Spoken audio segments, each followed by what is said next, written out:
Joyeux Noël de la part de l'équipe de l'Institut biblique belge. Nous espérons que vous avez passé de bons moments hier soir, peut-être en famille, peut-être pas, peut-être avez-vous reçu des cadeaux.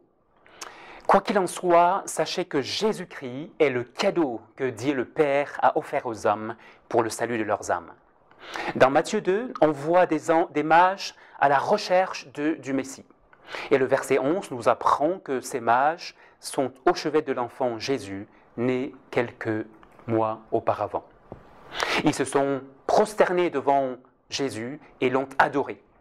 Et après avoir ouvert leur trésor, ils ont offert à l'enfant de l'or, de l'encens et de la myrrhe. Laissez-moi faire 3 remarques au sujet de ces faits. Tout d'abord, chers amis, cherchez-vous des certitudes sur Jésus ? Au début de Matthieu 2, nous apprenons que les mages ont vu l'étoile de Jésus en Orient. Il s'agit certainement ici d'un signe miraculeux que Dieu a produit pour guider les mages vers Bethléem, le lieu où Jésus devait naître. Ces mages connaissaient probablement Michée 5 au verset 1, où le prophète Michée avait annoncé 700 ans auparavant l'arrivée de Jésus. Alors, en quête de certitude sur le Messie, ils se sont élancés, guidés par l'étoile. Cherchez-vous des certitudes sur Jésus ? Alors, laissez-vous guider par les Écritures à la découverte de ce roi dont dit Michée 5 au verset 1, l'origine remonte au jour d'éternité. Ainsi, bien que né il y a 2000 ans environ, il faut en déduire que Jésus n'a pas de commencement. C'est le roi éternel qui est glorifié jusqu'aux extrémités de la terre. Remarquez que ce nouveau-né est adoré par des sages de haut rang.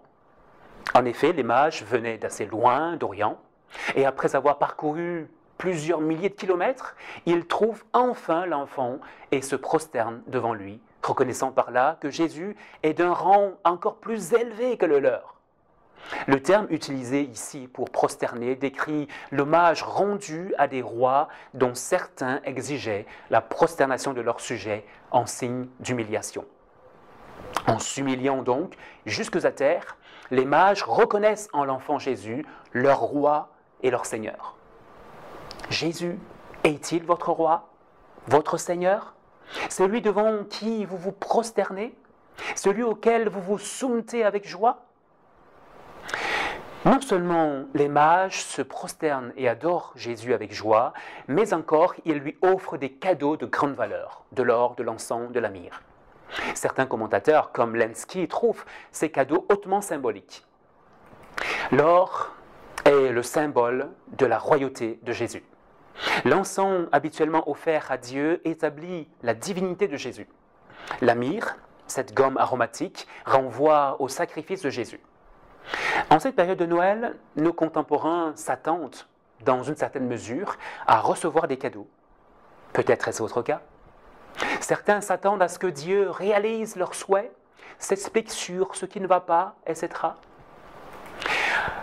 Ici, les mages nous enseignent à adorer Jésus, non pas seulement pour le divin cadeau qu'il est, mais pour ce qu'il est réellement en lui-même, à savoir le roi éternel, le Seigneur, le maître de nos vies.